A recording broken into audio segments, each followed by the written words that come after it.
Hydinársky priemysel, výrobno-hospodárska jednotka Trustu podnikov v rokoch 1958 až 1988.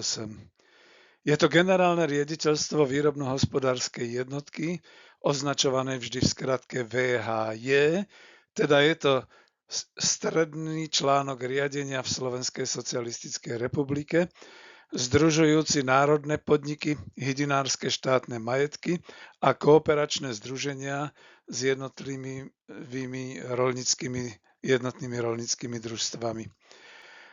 To už sú spomienky na minulosť. Už dlho je to iba história, ktorá patrí do svetlých časov národného hospodárstva za socializmu. Isté, že budova zostala a slúži inému účelu, ako ju vidíte na obrázku. Niekoľko hydinárskych súkromných eseročiek, akcioviek aj družstiev ešte aj v roku 2026 existuje. Ale národohospodársky vertikálno-horizontálny komplex, moderný odbor potravinárskeho priemyslu na Slovensku a za Československa už zanikol. A bolo to práve hydinárstvo podľa odborníka Antona Julejnyho staršieho z jeho článku Kurča na pekáči v Novom slove v júli 2026, citujem: Hydinársky priemysel patril celé 10 ročia k výkladným skriniam slovenského poľnohospodárstva. Jeho úspech nebol náhodný. Vznikol ako výsledok dlhodobej spolupráce prvovýroby, výrobcov krmív, šľachtiteľov, veterinárnej služby, spracovateľského priemyslu i vedecko-výskumnej základne. Vytvoril sa uzavretý výrobný reťazec, ktorý dokázal zabezpečiť domácemu trhu kvalitné hydinové mäso a zároveň úspešne obstáť aj na zahraničných trhoch. Slovensko bolo v produkcii hydinového mäsa sebestačné. Domáci spotrebiteľ kupoval prevažne slovenské výrobky a export bol dôkazom ich kvality aj konkurencieschopnosti v zahraničí, najmä na západe. Dnes je situácia podstatne odlišná. Obchodné pulty zaplavujú výrobky zo zahraničia, zatiaľ čo podiel domácej produkcie na spotrebe zostáva výrazne nižší, než by zodpovedalo možnostiam našich poľnohospodárov. Nejde pritom iba o hydinové mäso. Jeho spotreba vzrástla od roku 1955, keď to celoročne bolo na obyvateľa 3,9 kg ročne, na 13,9 kg ročne na osobu v roku 1990, teda ešte s rokom 1989 rátane. Rovnaký vývoj nasledovali aj ďalšie odvetvia živočíšnej výroby, mäsiarstvo, mliekárenstvo a tak ďalej. Slovensko sa postupne stalo vývozcom poľnohospodárskych surovín a zároveň dovozcom potravín s vysokou pridanou hodnotou.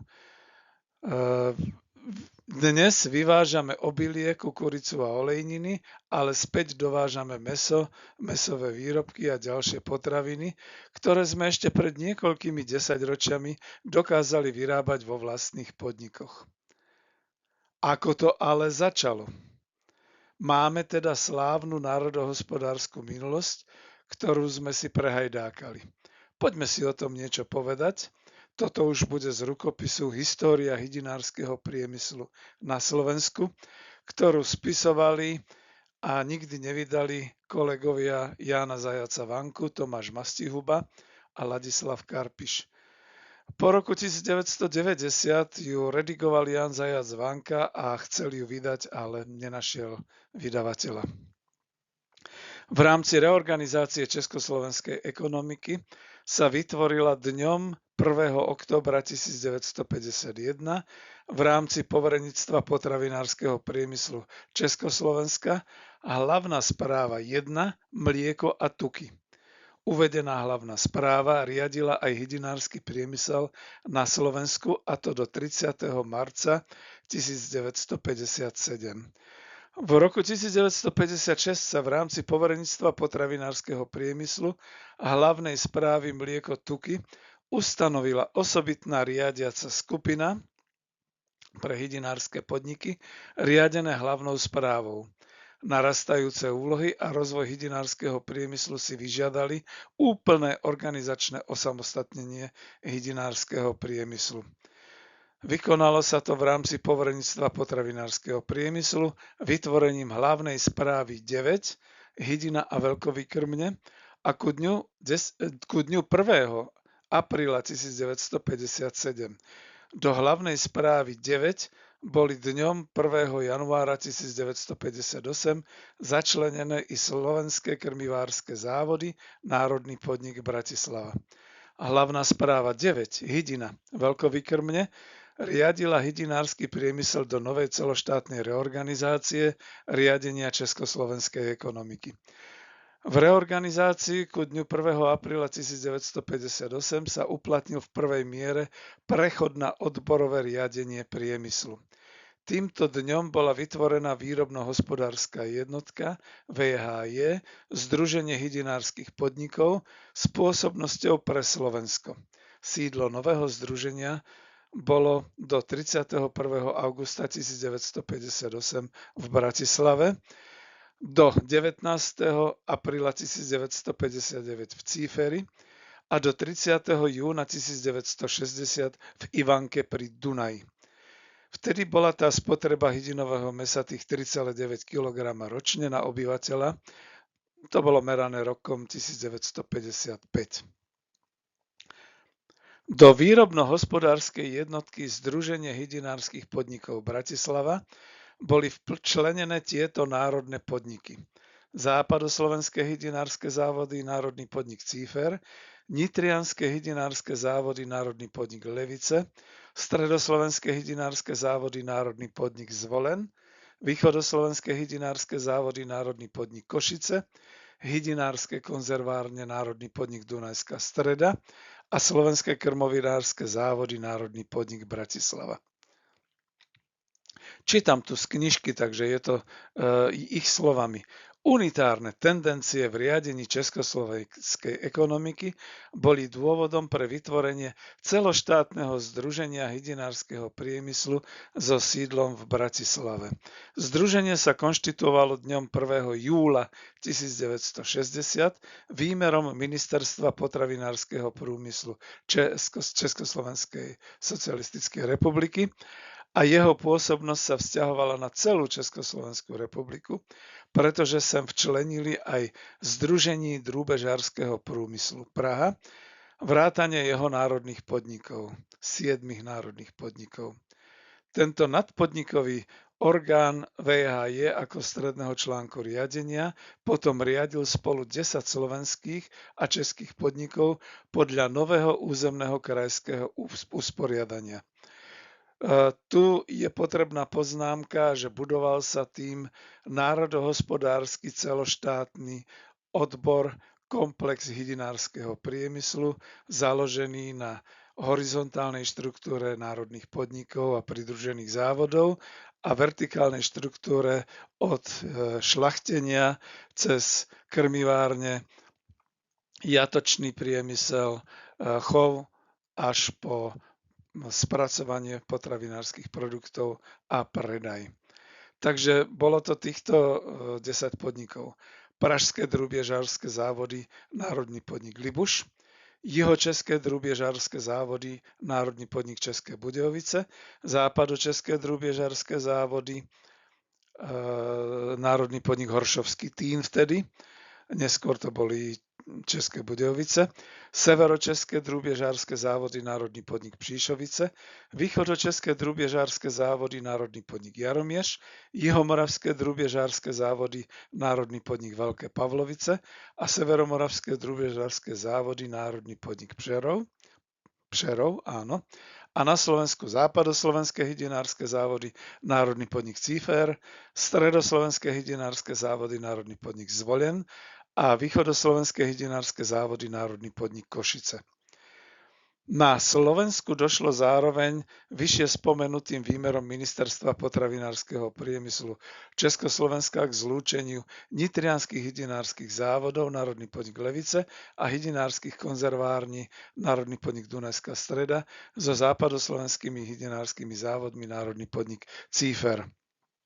Do Združenia hydinárskeho priemyslu boli delimitované aj Slovenské krmovinárske závody, Národný podnik Bratislava, a tak bola organizačne završená koncentrácia výroby hydinového mäsa a vajec, jej optimálne územné rozloženie, uspokojujúce potreby výživy obyvateľstva v Československu a vytvorili sa predpoklady na efektívny rast a špecializáciu výroby hydinového mäsa. Prvý špecializovaný závod na spracovanie hrabavej hydiny s modernými technickými vybaveniami bol daný do prevádzky v stredoslovenských hydinárskych závodoch Tomášovce v roku 1962. Dňom 1. júla 1965 došlo ku zmene názvu výrobno-hospodárskej jednotky na Hydinársky priemysel odborové riaditeľstvo Bratislava, avšak aj tento názvom nový orgán riadil naďalej všetky podniky hydinárskeho priemyslu v celom Československu.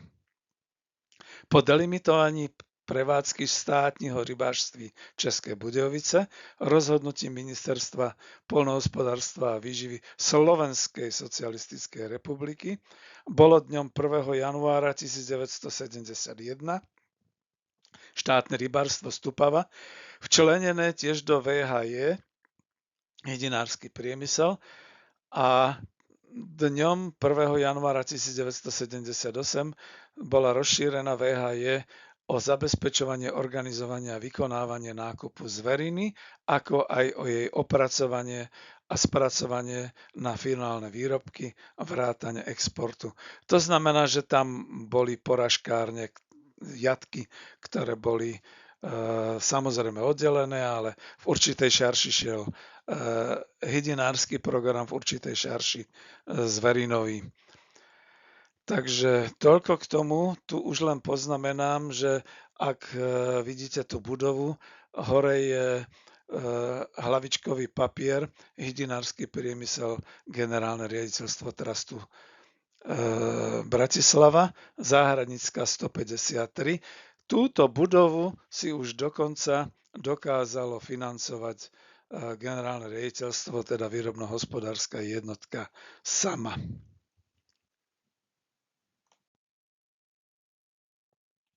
Zostaňme ešte trošku v histórii.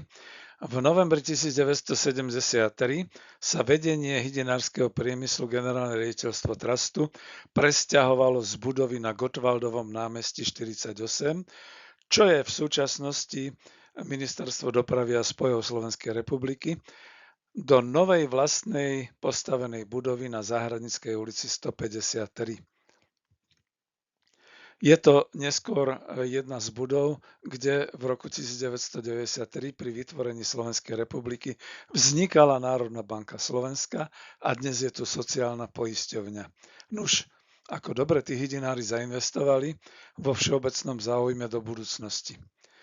Po roku 1968 začali do VHJ hydinársky priemysel vstupovať aj poľnohospodárske národné podniky, čiže hydinárske štátne majetky, s výraznou výrobnou orientáciou na hydinársku prvovýrobu, ako hydinársky štátny majetok a podobne.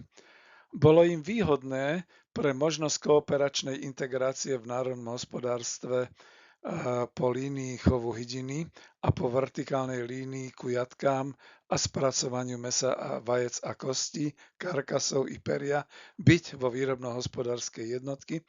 Nerozhodovali o tom nakoniec oni sami, bolo to rozhodnutie centrálnych úradov, ale múdre. A aj po horizontálnej úrovni existovalo prepojenie, pretože ku odberateľovi to nebolo ďaleko. Jatky boli v každom kraji, dokonca aj vo viacerých ďalších okresoch. Spracovanie mäsa takisto, rovnako ako dostávali ako odberatelia kvalitný rodičovský materiál zo šľachtenia. K samotnej fotografii, áno, vidíte tam hore tú bielu budovu na Záhradníckej ulici, ktorá bola postavená ako investícia výrobno-hospodárskej jednotky. A ešte na Gottwaldovom námestí v Bratislave taká perlička, tam bol výťah Paternoster, ktorý jazdil väčšine a stále dookola. V tomto prípade tu boli široké schody a výťah samozrejme. Pracovňa ekonomického námestníka bola na 4. poschodí, teda najvyššie. A ako bolo už spomenuté, je to otcová kancelária, teda kancelária Jána Zajaca Vanku, ekonomického námestníka generálneho riaditeľa a štatutárneho zástupcu generálneho riaditeľa. Boli tu porady k riadeniu národných podnikov hydinárskeho trastu. No a keď už trust, tak treba spomenúť, že to bolo nie kapitalistické, ale organizačné definovanie podnikov tohto typu na Slovensku aj za socializmu, pretože združovalo podniky, skoro by sa bolo povedalo trust, čiže na vernom princípe podobného zamerania, s tým, že samozrejme sa tu riešila komplexnosť národohospodárskeho odboru. Na fotografii potom vidíte ešte japonského sexátora v úvodzovkách, ktorý mal vlohy rozlíšiť kohútika od sliepočky veľmi rýchlo jedným dotykom už prvý deň života kurčaťa. Viete, že vyliahnu sa pipinky a našinec to nerozozná. Nedokážem v podstate nájsť, či to bol Japonec žijúci v Európe alebo v Československu, alebo to bola nejaká kooperácia, to už nevieme. V ďalšom obrázku ženy balili mrazenú hydinu do krajovek sáčkov, teda do umelohmotných zmrštiteľných vákuovo balených sáčkov, kde bola hydina šoková, teda okamžite zmrazená. A vidíte tam hore teda aj ten nadpis Unigal, ktorý vznikol samozrejme ako obchodná značka ešte v roku 1968 a používal sa pre exportné účely. Unigal rovná sa spojená hydina. A máte tam ešte textovo, aký osud bol Jána Zajaca Vanku, ktorý celý život zasvetil hydinárskému priemyslu a nakoniec bol nútený v roku 1988 aj hydinársky priemysel likvidovať. Ešte raz k tej samotnej budove generálne riaditeľstvo hydinárskeho priemyslu. Nuž, dolu na prízemí, tam vidíte také tie okná, to bola podniková predajňa hydinárskeho priemyslu. V tom čase, a to by dnes ani niektorí antikomunisti nezniesli uveriť, sa tu predávali výrobky z celého Československa, z podnikov hydinárskeho a drúbežárskeho prúmyslu. Potvrdil mi to aj svedok pán profesor Jaroslav Husár, že tam chodil nakupovať. Boli to ako vodňanské guľaté, tzv. Čínske kačice v obaloch, tak aj husy, morky, kurčatá bez drobkov alebo s drobkami, hydinové salámy, tlačenky, hydinová sekaná, párky, neskôr aj frikadely, diely z prs, diely z vrchných stehien, vajcia. No ale to už sa písali samozrejme 80. roky. Ďalej tu máte textový materiál. Je to zloženie riaditeľskej rady hydinárskeho priemyslu generálneho riaditeľstva Trastu a popis významu celej výrobno-hospodárskej jednotky. Môžete si to zväčšiť, ale ja to pre istotu prečítam, pretože nie každý to dokáže. Čiže citujem. VHJ hydinársky priemysel patrí medzi tie VHJ, ktoré sú priamo riadené ministerstvom poľnohospodárstva a výživy Slovenskej socialistickej republiky. Centrálnym riadiacim miestom je generálne riaditeľstvo Trastu so sídlom v Bratislave. Na čele tejto organizácie je generálny riaditeľ, ktorý so svojím tímom riadi celkovo 7 podnikov, z toho 3 spracovateľské, 3 produkujúce násadové vajcia a hydinové mäso a 1 výskumný ústav. Organizácia VHJ je zameraná na zabezpečenie hlavného cieľa hospodárskej činnosti, a to je zásobovať a kryť dopyt obyvateľstva Československa po hydinovom mäse, vajciach, hydinových a vaječných produktoch. Hydinársky priemysel generálne riaditeľstvo Trastu koordinuje koncepciu plánovitého rozvoja podnikov hydinárskeho priemyslu v týchto riadiacich blokoch. V investičnej výstavbe s charakterom progresívnych technologických postupov a racionalizačných prvkov. Tam bol garantom Ján Zajac Vanka a Pavol Lackovič ako technický riaditeľ. V zabezpečení surovinovej základne so zreteľom na požadovanú štruktúru sortimentu, to bol obchodný úsek, vedúci obchodného úseku inžinier Milo Martinka, to bol obchodný riaditeľ. V obchodnej politike takisto so zameraním sa na rozvoj spotreby hydinového mäsa, vajec, hydinových a vajcových produktov, na rozvoj hygienickej a technickej úrovne výrobkov na vývoz. Inžinier Milo Martinka bol veľmi inovatívny a taký až príliš pružný obchodný riaditeľ, ale vďaka nemu prišiel aj ten názov Unigal, vďaka nemu sa rozvinul export, vďaka nemu prišlo k niektorým kooperáciám aj so západnými partnermi.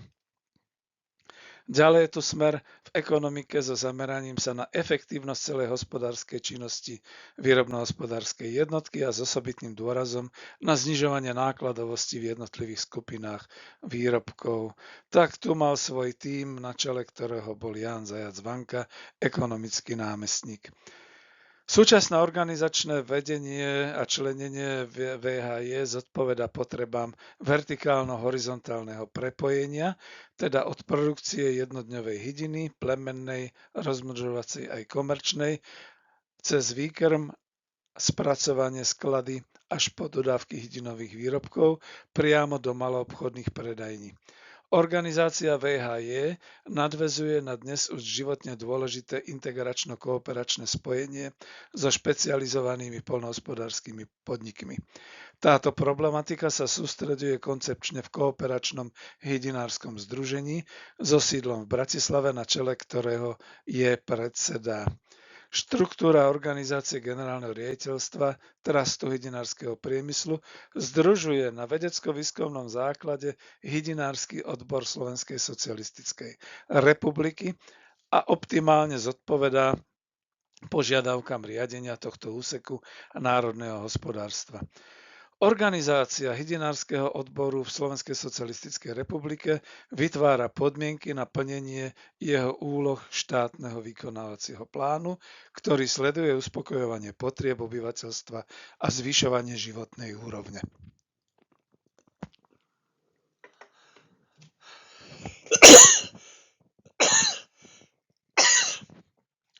Takže toto ste mali taký predel. Teraz najvyšším kolektívnym orgánom v organizácii hydinárskeho priemyslu je riaditeľská rada SIC, takže nie je nejaký tajomník ústredného výboru KSČ v Prahe. Na čele hydinárskeho priemyslu v tom čase, keď bol vydaný tento materiál, stál Štefan Studený, bol aj predsedom kooperačného združenia hydinárskeho priemyslu. Ján Zajac, ktorému nevedeli poriadne to priezvisko napísať, čiže Ján Zajac Vanka, bol ekonomickým riaditeľom, teda ekonomickým námestníkom generálneho riaditeľa a častokrát, až pričasto vlastne konal funkciu štatutárneho zástupcu generálneho riaditeľa. A to nie len vtedy, keď bol niektorý z generálnych riaditeľov odvolaný alebo bol proste preč.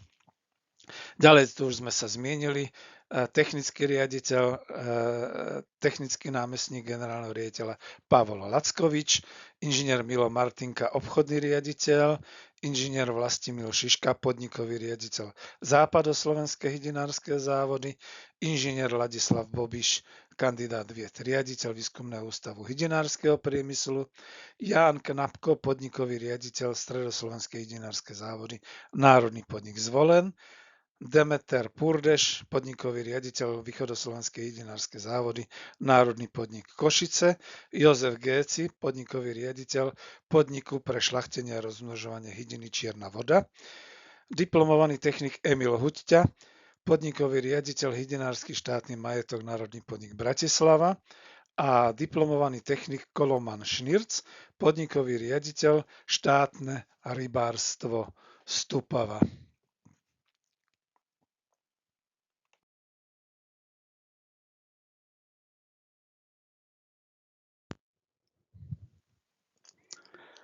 Ale boli to závody jednotlivé už bez hospodárskej subjektivity, ktoré patrili pod jednotlivé národné podniky územne členené. A máte tu ďalší obrázok, ktorý znázorňuje už potom, keď bol samostatný hydinársky priemysel generálne riaditeľstvo Trastu Bratislava, vedenie generálneho riaditeľstva, Lukáč Ivanička, to bol generálny riaditeľ, Ján V. Zajac, zase mu nevedeli meno, Ján Zajac Vanka, ekonomický riaditeľ, inžinier Milo Martinka, obchodný riaditeľ, inžinier Ivan Polakovič, technický riaditeľ v tom čase už, Ján Urbanovský, hlavný kontrolór. A teraz tu máte ešte podnikových riaditeľov a riaditeľov závodov, čiže pri nejakej tej zmene radšej to prečítajme. Riaditeľ Výskumného ústavu hydinárskeho priemyslu inžinier Ladislav Bobiš, kandidát vied, inžinier Vlastimil Šiška, kandidát vied Západoslovenské hydinárske závody CIFER, Ján Knapko, Stredoslovenské hydinárske závody, zvolen, inžinier Milan Sabo, Východoslovenské hydinárske závody, diplomovaný technik Emil Huťa, hydinársky štátny majetok Bratislava, Jozef Géci, podnik na rozmnožovanie hydiny Čierna voda, národný podnik to bol, a diplomovaný technik Koloman Šnírc, štátne rybárstvo Stupava. A tu máme vzácnu príležitosť si pomenovať aj riaditeľov závodov v tom čase.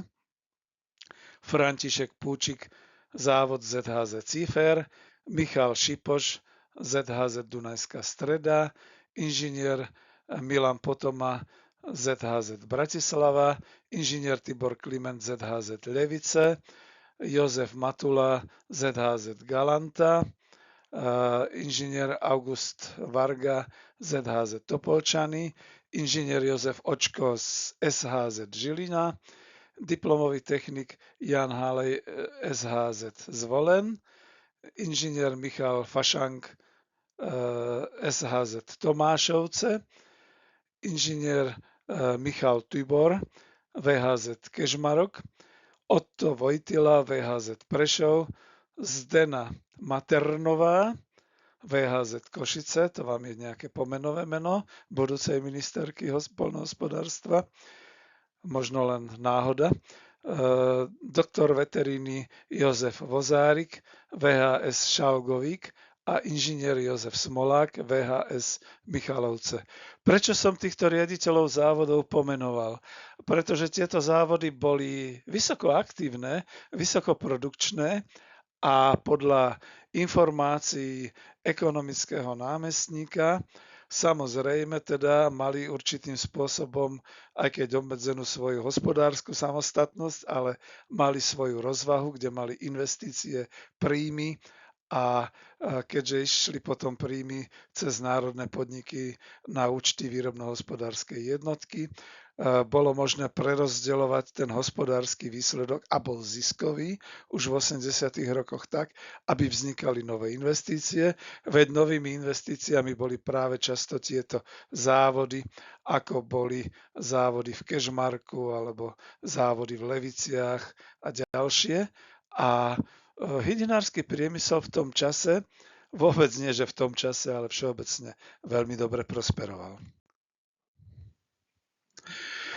Tento obrázok som sem vsunul zámerne, aby bolo aj vizuálne možné posúdiť pokrok od ošklbaného kurčaťa z rokov po druhej svetovej vojne, predávaného voľne, bez obalu na trhu alebo v nejakom kráme, s pokrokom na slovenskom tanieri už v 80. rokoch za socializmu. Áno, ľudia milovali kuracie mäso, nielen ako diétne a biele zdravé mäso, ale aj ako výdobytok československej kuchyne. Vyprážané kuracie stehná, vyprážané prsia, prsia v trojobale, grillované kurčatá, brojlery, teda na konci celého národohospodárskeho snaženia bola potravina, ktorá sa stala v Československu bežnou súčasťou jedálničku. No a povedzme si, ako postupovala spotreba hydinového mäsa na obyvateľa. Ročne v roku 1955 to bolo tých už spomínaných 3,9 kg, o 10 rokov neskôr 1965 4,9 kg, dvíhalo sa to pomaly. V roku 1970 už 8,2 kg ročne na osobu. V roku 1980 11,6 kg a za rok 1989 v 1990 zverejnené 13,6 kg hydinového mäsa na osobu ročne. Tu je nutné zastaviť sa, pretože ďalšie údaje, ktoré potom začali sa zvyšovať a boli pomerne vysoké, sú aj samozrejme vďaka importom v prvých nejakých 5 rokoch po roku 1990 aj zvyšovaním výroby a predaja hydinárskych podnikov už samostatných, ale treba k tomu dodať aj zmenu metodiky, pretože zatiaľ, čo vtedy v uzavretom národohospodárskom komplexe bolo možné podľa výroby a podľa predaja v maloobchode pomerne presne spočítať spotrebu hydinového mäsa, po roku 1990 už tomu nebolo tak, nebolo možné.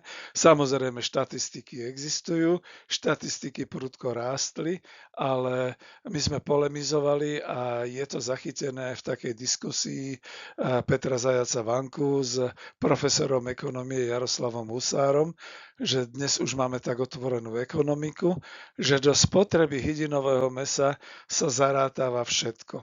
Akýkoľvek cudzinec, ktorý si dá pri prechode republikou niekde na benzínovej pumpe nejaké hydinové mäso, kurča, párky a tak ďalej.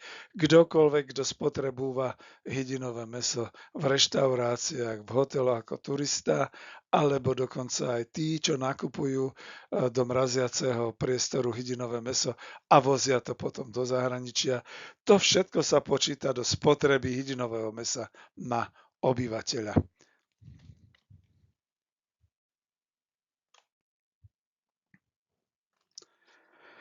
Takže máte tu znova text, ktorý pre istotu prečítam, pretože nie všetko je čitateľné a nie každý si vie zväčšiť tie obrázky prezentácie. Takže keď sa zameriame celkovo na hlavné činnosti výrobno-hospodárskej jednotky hydinársky priemysel, jednou z hlavných činností je jatočné spracovanie hydinového mäsa a produkcia vajec.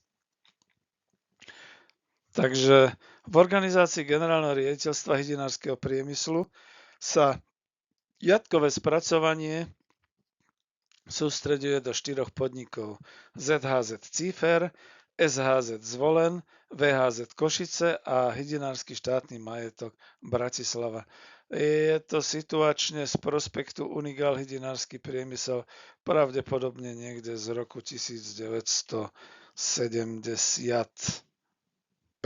možno, takže toľko. No, technológia spracovania jatočnej hydiny prešla prudkým vývojom.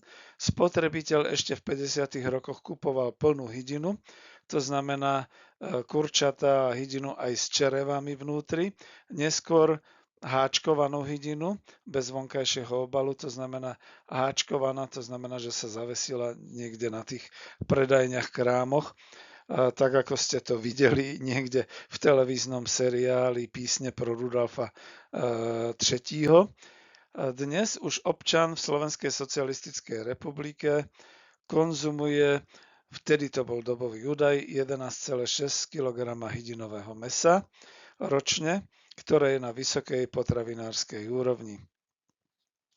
Objavil sa nový druh tovaru, broiler, kurča, hlavný reprezentant v štruktúre hydinového mäsa, ktorý je plne mäsitý, spracováva sa pod veterinárnou kontrolou až po vypitvanie a hygienicky sa balí do polyetylénových estetických vreciek s nejakým tým nadpisom, etiketou a nakoniec sa vkladá do transportných obalov známych ako kartóny.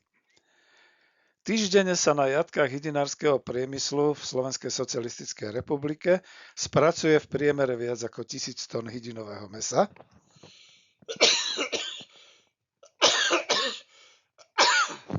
Pardon.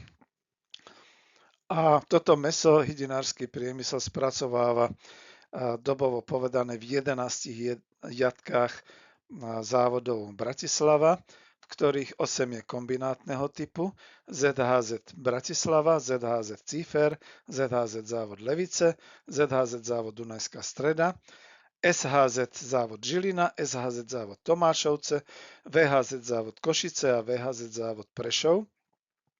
Vo výstavbe sú ešte ďalšie jatkové komplexy ZHZ Topolčany a VHZ závod Kežmarok a pripravujú sa SHZ vo Zvolene a VHZ závod Michalovce. Dôležitou súčasťou spracovania jatočnej suroviny na kvalitné, zdravotne bezchybné hydinové mäso sú zmrazovacie tunely a mraziarenské sklady. Potreba si vynútila operatívne riešiť miesto v mraziarenskom priestore. V rekordne krátkom čase sa hydinárskému priemyslu podarilo uviesť do prevádzky veľkoplošnú mraziareň v Cíferi a vo Zvolene. Vidíte na tej mape hydinárskeho priemyslu. Nie sú zakreslené a bolo by zaujímavé, aký ich stihol osud po roku 1990. Jednotlivé závody na spracovanie jatočnej hydiny sú vybavené výkonnými komplexnými linkami, ktoré umožňujú racionalizovať celú výrobu od navesenia živej hydiny až po balenie. Milosrdne sa tu nehovorí o usmrtení, ale pretože som bol v hydinárskom priemysle, môžem potvrdiť, že usmrcovanie prebieha elektricky rýchlo, s tým, že teraz slabšie povahy nepočúvajte, hydina sa odkrví, krv sa použije na nejaké ďalšie spracovanie, ale takto pripravená a už teda obarená a zbavená peria hydina ide potom do pitvacej linky. Pitvacia linka je náročná, v tom čase ešte to bola náročnosť na živú prácu. Začína hydinársky priemysel vybavovať v tomto období automatmi, napríklad v závode SHZ Žilina a v závode ZHZ Cífer. Vidíte, zo Žiliny potom vznikla po privatizácii Hyza Žilina a tu potom kúpil nakoniec celý závod a podnik Agrofert. Výskumný ústav hydinárskeho priemyslu vyvinul a uviedol do praxe automaty na balenie drobkov, na čistenie žalúdkov a ďalšie. Takže vidíte, mali sme vlastné inovácie a vlastné technické zlepšenia. Aj na spracovanie cenného odpadu, akým je najmä vodné perie, majú osobitné vybavenie prevádzky, napríklad závod ZHZ Levice, potom Komárno, potom Cífer, to už tu čítam zvlášť. Hydinové mäso sa stalo dnes pre spotrebiteľa v Slovenskej socialistickej republike obľúbenou dennou potravinou a hydinársky priemysel to zavezuje ku kvalitnejšej práci.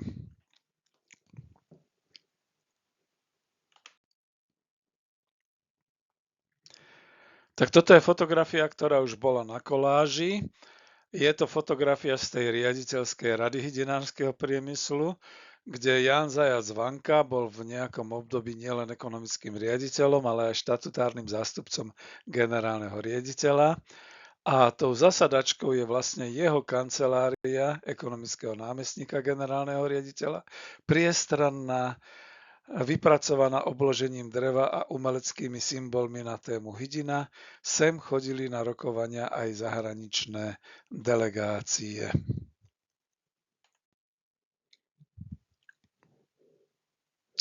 Ján Zajac Vanka od roku 1960 bol vo vedení podnikov hydinárskeho priemyslu a vo VHJ hydinársky priemysel bol spočiatku hlavným ekonómom, neskôr ekonomickým riaditeľom, námestníkom generálneho riaditeľa, často pôsobil aj ako štatutárny zástupca generálneho riaditeľa, a to ešte predtým nielen na generálnom riaditeľstve teraz Trustu, ale ešte v období, keď bola celá hydina, celý hydinový odbor riadený z Bratislavy, teda chodil a mal na starosti aj ekonomicky všetky české národné podniky, ktoré sa potom po roku 1969 po 1. januári delimitovali.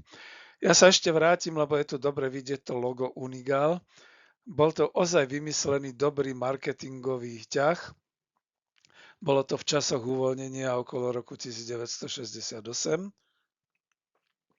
Názov vystihoval podstatu trhového giganta z Československej socialistickej republiky ako spojená hydina, lebo napríklad neskorší názov Slovgal, ktorý už mal byť len pre Slovensko, sa nepresadil, takže takto to bolo.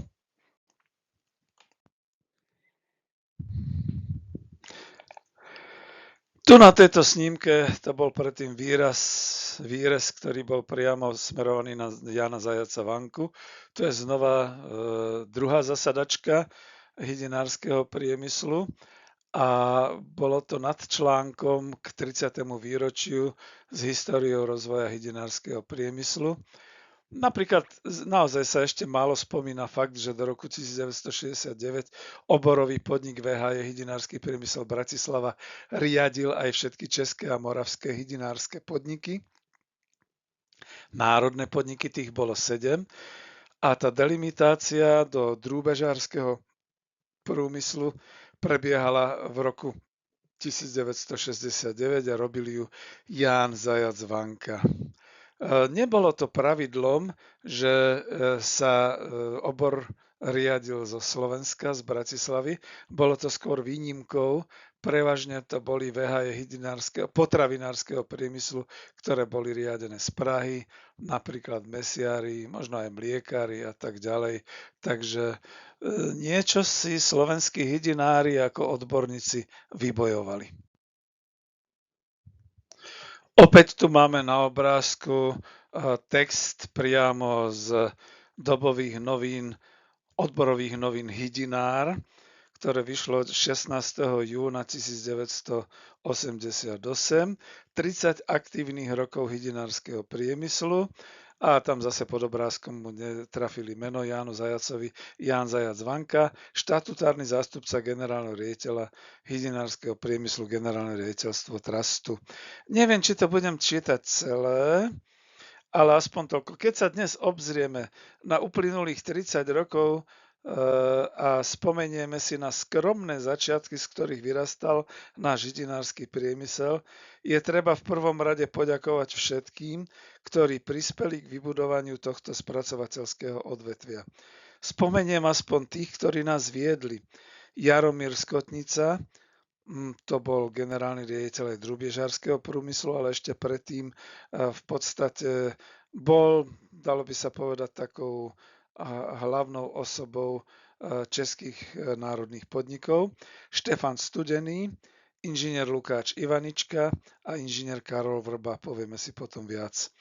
Začínali sme nákupom vajec v takmer nevyhovujúcich podmienkach a dnes máme moderné kombináty.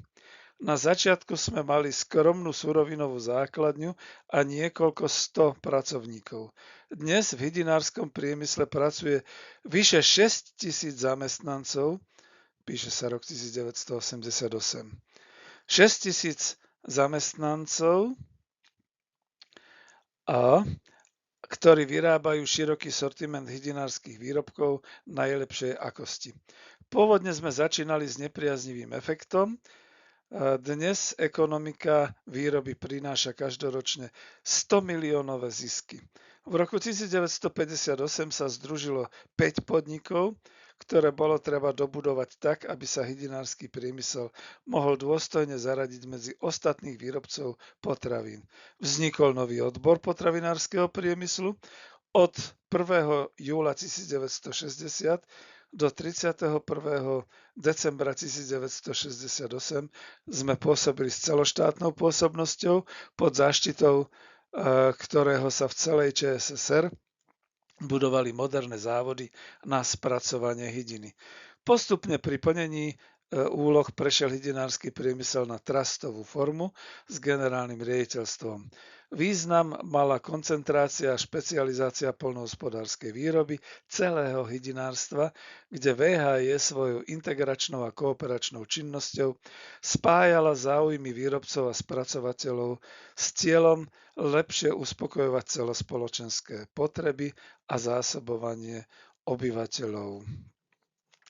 Tuto ukončím ten článok a dovolte mi poznámku, aby som povedal, že Ján Zajac Vanka síce nedoštudoval vysokú školu ekonomickú, to bolo ešte v časoch po vojne, rodina na to nemala peniaze, ale mal maturitu, bol výborným účtovníkom, naučil sa od učiteľov, ktorí pôsobili predtým aj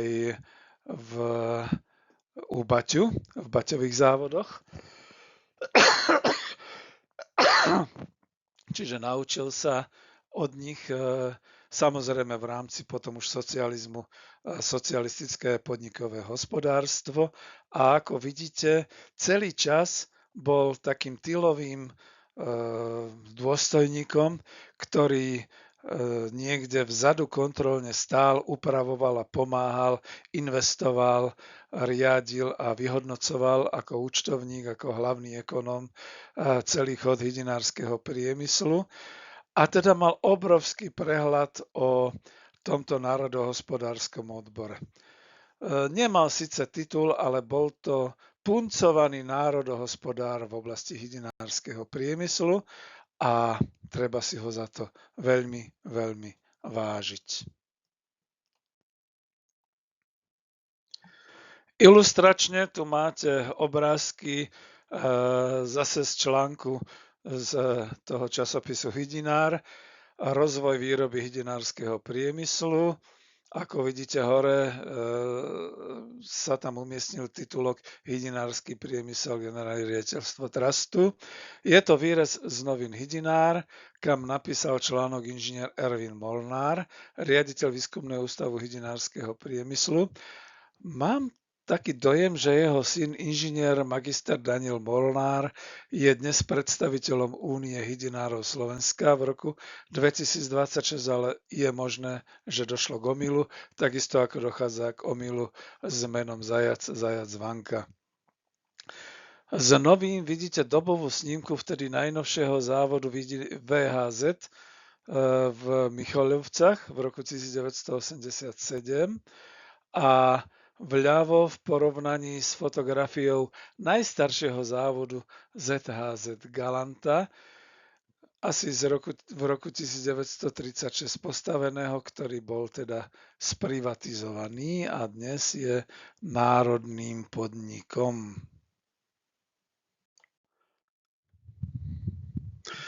Ilustračne tu máte niekoľko závodov, ako boli modernizované hydinárske závody a novo postavené. To znamená, je to z prospektu hydinárskeho priemyslu z konca 70. rokov. Sú to areály budov ZHZ Dunajská Streda a dolu potom ZHZ Levice.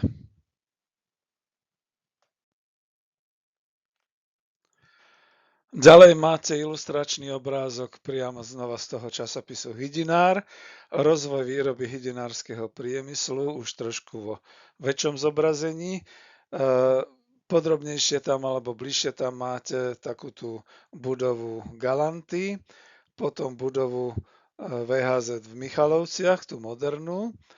A pretože generálne riaditeľstvo VHJ Trustu bola účtová samostatná jednotka, aj keď teda na úrovni stredného článku riadenia podliehajúca ministerstvu výživy a poľnohospodárstva, bolo možné plánovať investície tak, že potom po roku 1974 sa už dokázala samofinancovať a stávala sa ziskotvornou výrobno-hospodárskou jednotkou.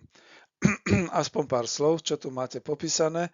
Hydinársky priemysel po svojom dynamickom vstupe do výživy nášho obyvateľstva sa zaradil medzi popredné výrobné odbory hydinárskeho priemyslu, postupne sa stal regulátorom výživy a stabilizačným faktorom spotreby mäsa.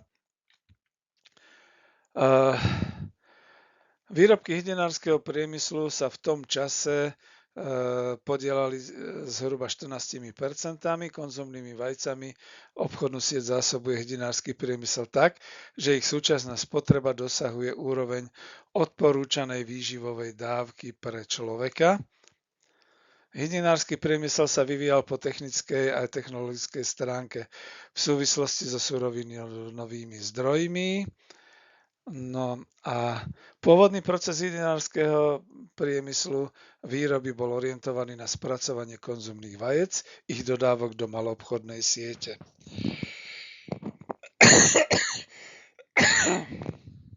Pardon. Neskôr boli trhové spracovania hydinárskeho mesa. V roku 1962 bol otvorený nový hydinársky závod Tomášovce. V dôsledku zvýšenej produkcie vajec začali výrobu sladených a mrazených vaječných obsahov v ZHZ Cífer. No, neboli to iba vaječné prášky, ale boli to ozaj aj sladené a mrazené výrobky, ktoré sa používali potom na výrobu zmrzlín a tak ďalej. Závod VHZ Prešov v roku 1970 súčasne bol rekonštruovaný. V roku 1970 závod Tomášovce začala sa výroba homogenizovaných vaječných zmesí. Tak vidíte, výroba majonéz a tak ďalej. Jatočné spracovanie, no je tu veľmi veľa. Dynamika mäsovej a vaječnej výroby za roky 58 až 88. V roku 1958 nákup jatočnej hydiny v tonách živej váhy v tonách, čiže 4926. V roku 1989 nákup jatočnej hydiny 86 000 v tonách. Výroba základného zabitého mäsa v tonách v roku 1958 4570 tón, v roku 88 63 960 tón a tak ďalej. Čiže tieto články človek by mal považovať za vysoko odborné. Nie je to žiadna propagácia socializmu, ale chýba to. To, že to dnes nedokážeme a musíme importovať, je iba naša chyba našich vlád.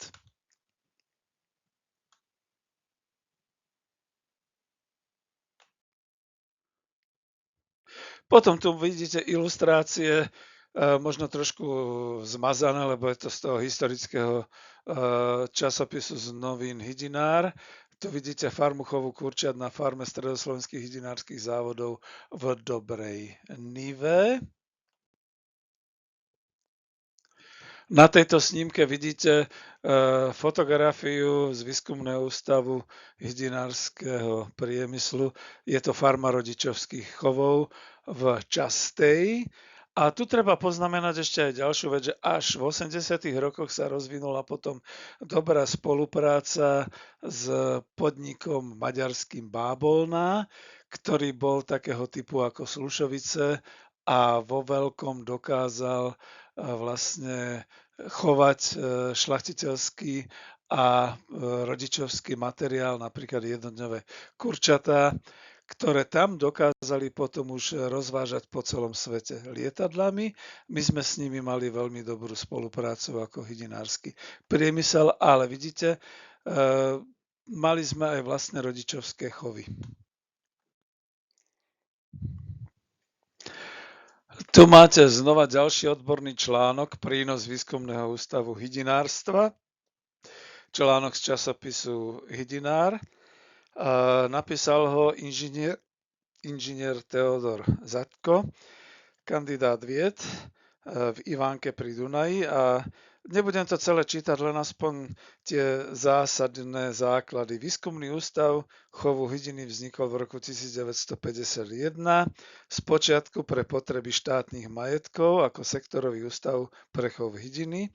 Neskôr sa začlenil do Zväzku výskumných ústavov poverníctva potravinárstva 1952 až 55, dokonca do Slovenskej akadémie vied 1959-62, Ministerstva poľnohospodárstva, lesného a vodného hospodárstva 62 až 68, Slovenskej poľnohospodárskej akadémie 69 až 74 A od roku 1974 sa na riadení podieľa Ministerstvo poľnohospodárstva a výživy a bol premenovaný na Výskumný ústav pre chov hydiny a Výskumný ústav chovu a šľachtenia hydiny a začlenený do Trastu hydinárskych podnikov do VHJčky.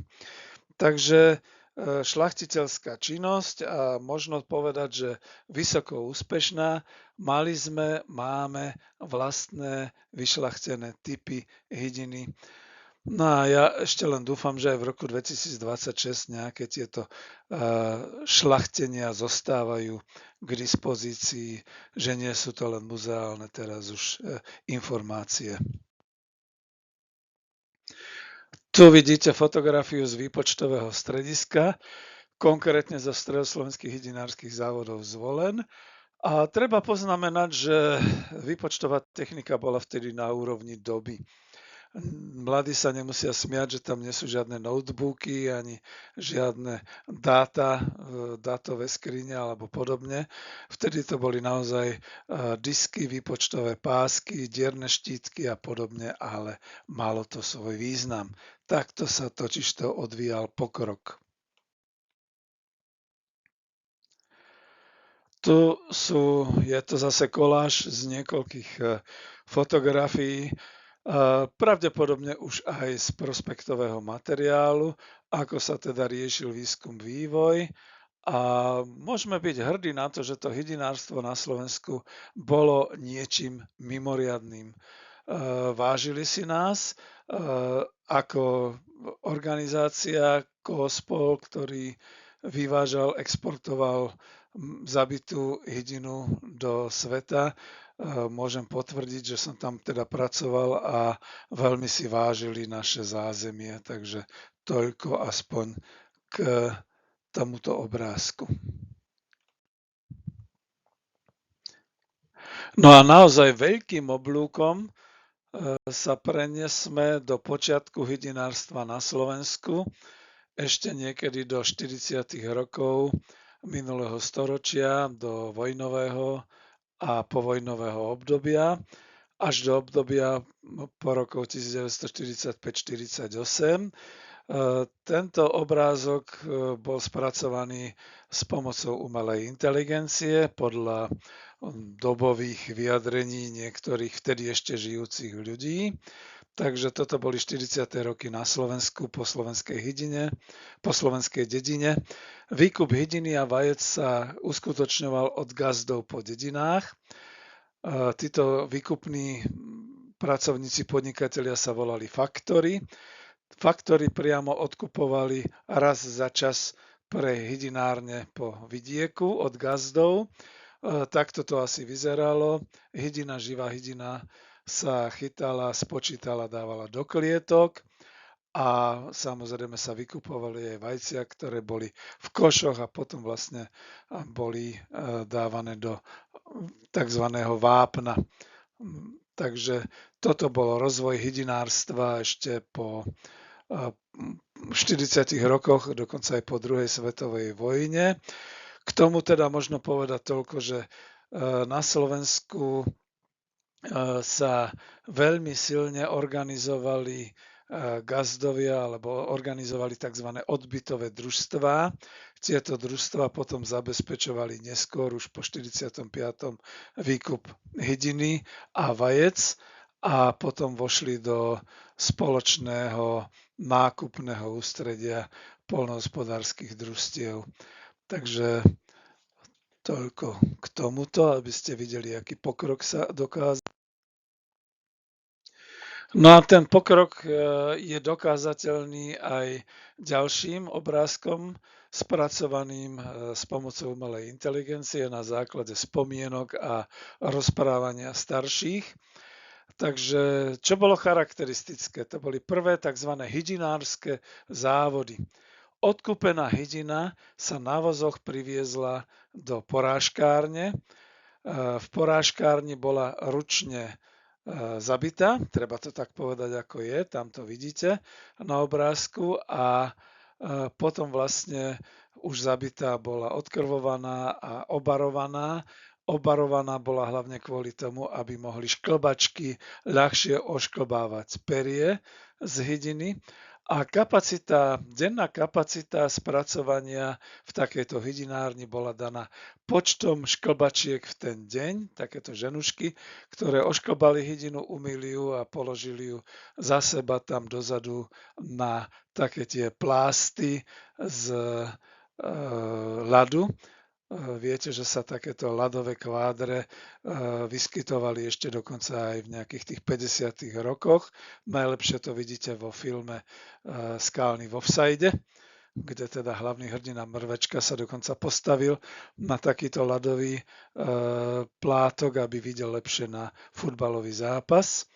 Takže z dochovaných prameňov a dokonca z takej tej knihy o hydinárskom priemysle takto sa vytváralo hydinové mäso, ktoré potom bolo ďalej po prvotnom spracovaní a dané na ľad. A napríklad NUPOT, Národné ústredie potravinárskych družstiev na Slovensku, čo to zastrešovalo. Potom bola hydina a vajcia predávané na trhy a do krámov. Môžem sa zmieniť o tom, že samozrejme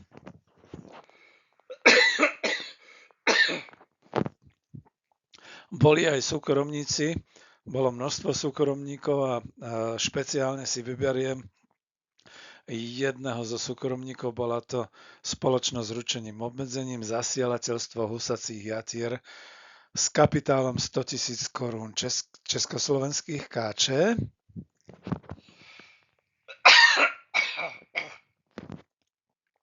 A toto zasielateľstvo husacích jatier potom po vyštopaní husy, kde sa im teda poriadne zväčšila pečienka, potom ju použili na predaj, samozrejme nejako konzervovali. Toto boli tzv. Hrozienka na torte, lebo to bolo vysoko platené, vysoko cenené husacie játra, foie gras, ktoré boli špecialitou v vyšších vrstvách spoločnosti, ktorá za to dobre platila. Takýto súkromný podnik, ale aj ďalšie boli potom v roku 1948 znárodnené.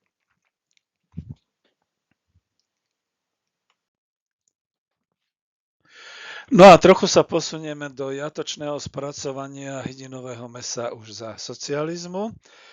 Postupne boli vybudované, to by ste si tam prečítali v článku, porážkárne, hydinové jatky. A treba povedať, že tých hydinových jatiek bolo veľa. V podstate v každom vtedajšom okrese. A to už bolo humánne porážanie hydiny,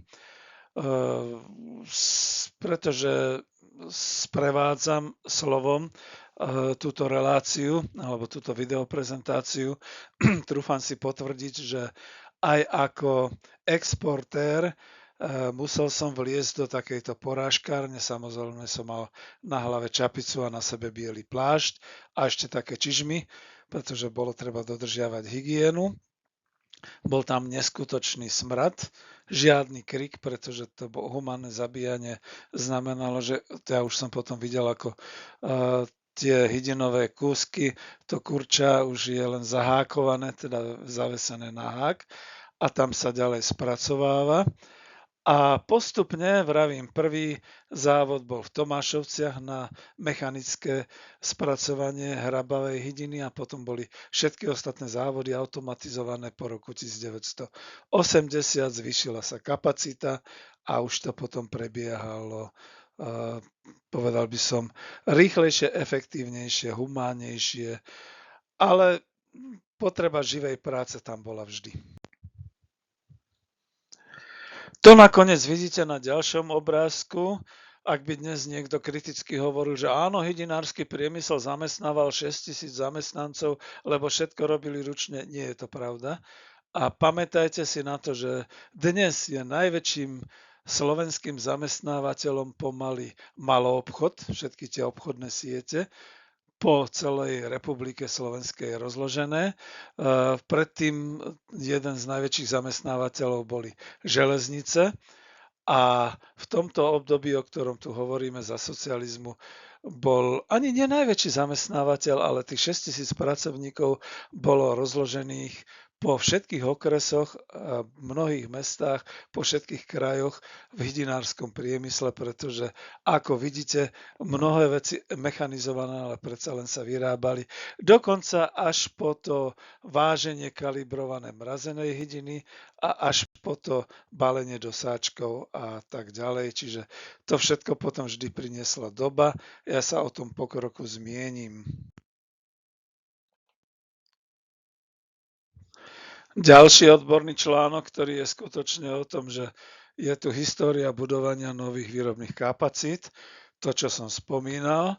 Postupne bolo možné nielen mechanizovať, ale aj automatizovať mnohé technológie a mnohú výrobu, takže bolo to o tom, ale rozhodol som sa, že nebudem ďalej čítať teraz to budovanie nových výrobných kapacít. Je to aj v tom materiáli o histórii hydinárskeho priemyslu. Možno sa podarí nejakého sponzora nájsť, kde by sa to potom vydalo knižne. Keďže výrobno-hospodárska jednotka hydinársky priemysel bola trastového zamerania a keďže rybníky boli vždy plné kačíc a husí, to potvrdíte aj z vidieka, bolo dobré, veľmi rozumné a racionálne spojiť pod hydinársky priemysel aj národný podnik štátne rybárstvo. Tento podnik delimitovali z Čiech, kde bylo státní rybárství a na Slovensku sa potom zjednocovali kapacity tak, že nie len, že to bola výroba kaprov, pstruhov a teda vôbec hydiny, rybacích výrobkov a dokonca aj výroba až po konzervy, ale bola to symbióza výroby hydinového mesa a rybacieho mesa. Dolu v rybníku boli ryby, hore na rybníku na povrchu plávali kačice a husy, teda hydina, volalo sa to, ktorá mala teda také tie blany, blanitá hydina. Takže toľko k tomu. Pomaly je to už zabudnuté, že ste nachádzali v televíznych novinách, v spravodajstve informácie o tom aj na Slovensku, nielen z českých rybníkov, že sa začala sezóna výlovu kaprov. Tieto kapry, to bol naozaj sezónny predaj a sezónny obchod, ktorý končil večerom 24. decembra, ale v tom čase boli kade s kaprami umiestňované všade pri všetkých samoobsluhách, na námestiach. Jednoducho ľudia milovali kúpiť si kapra, rozporcovať ho a mať kaprie mäso, väčšinou práve v trojobale vysmažané na štedrú večeru. Ale okrem toho teda boli aj hydinové hydinárske výrobky a čo bolo dôležité, skutočne efektivita spojenia vlastne blanitých hydinárskych druhov, kačice a husy s rybárstvom.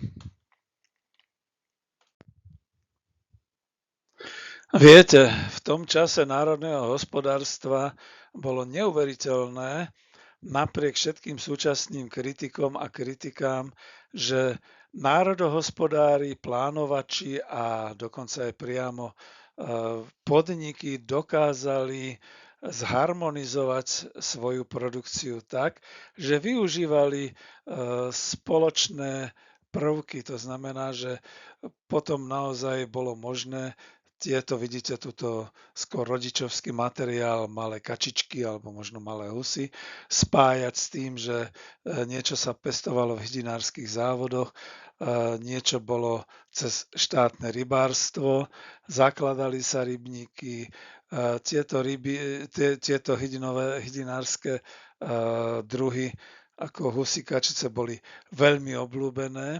Znova však veľa sa na vidieku konzumovalo a boli tie tzv. Hody a boli tie tzv. Martinské husy a vôbec teda ako čas jesene pri zbere hrozna a pri burčiaku podávanie husacích krídel alebo stehien, kačacích lokšov, masť a tak ďalej.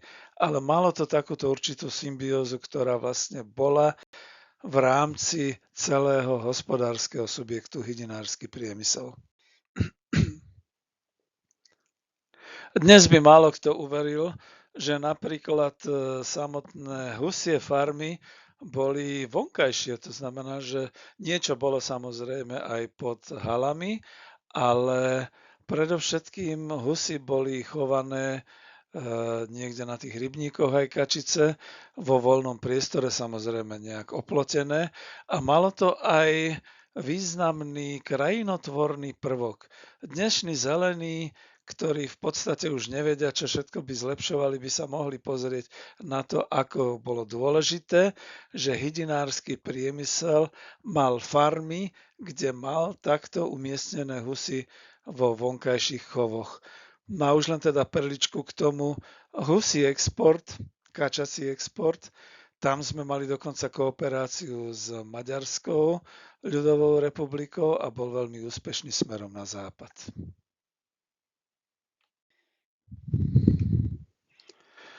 Dobré zainvestovanie potom vytváralo vysokú produkciu hydinového mäsa.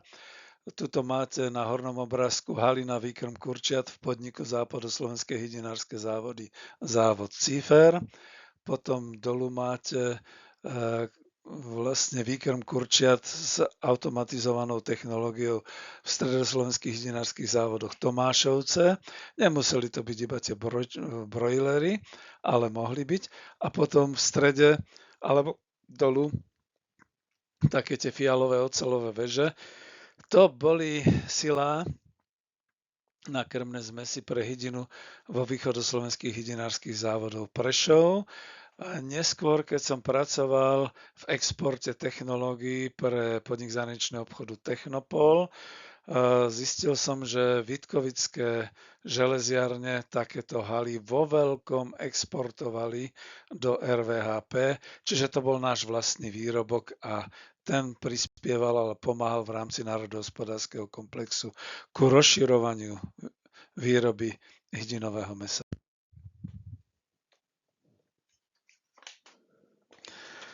Tu vidíte ilustračne zase z prospektu hore na obrázku odchov kačic na farme Alžbetín dvor, štátne rybárstvo Stupava. Vidíte, takto sa to kombinovalo. Na strednom obrázku potom vidíte nosnicovú halu husí v špecializovanej farma Lieskovec po Dunajskej Biskupice. To bol hydinársky štátny majetok, národný podnik Bratislava. A ešte dolu potom máte nejaký obrázok.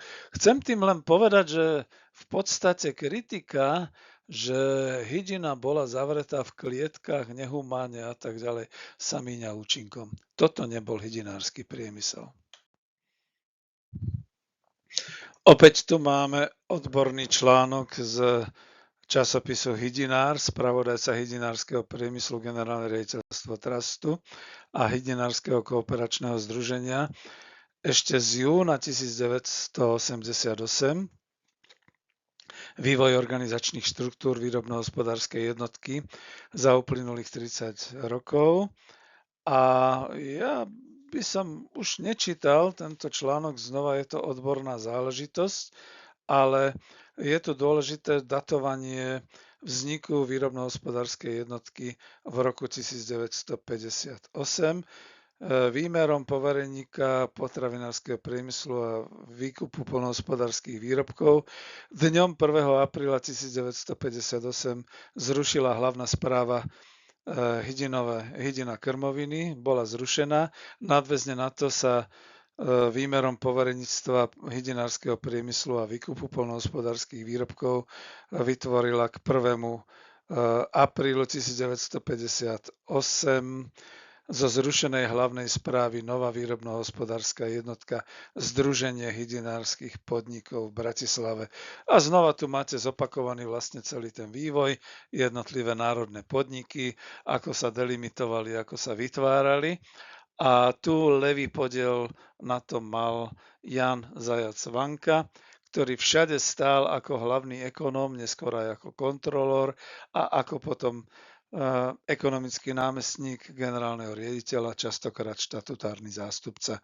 Tento článok bude v archíve.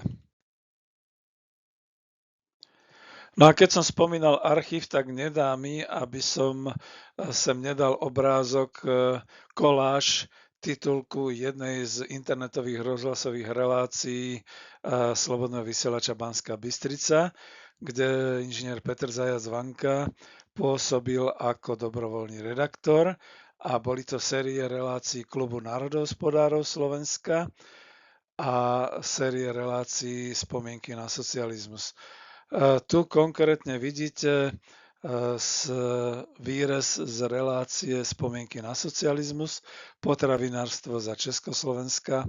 Prvý diel, k druhému dielu už ani nedošlo, takže môžete si to nájsť na web stránke Slobodného vysielača Banská Bystrica v kolónke archív. Pôjdete úplne dolu v tom archíve až na texty a kde nájdete na texte Spomienky na socializmus, tam relácia 03, ktorá bola z 27. júna 2016 a potom bola ešte jedna, neviem, či to tu bude mať, to bola zase relácia Klubu národohospodárov Slovenska číslo 77 z 28. júla roku 2020 pod názvom Kapitáni slovenského potravinárskeho priemyslu, venované Jánovi Zajacovi Vankovi.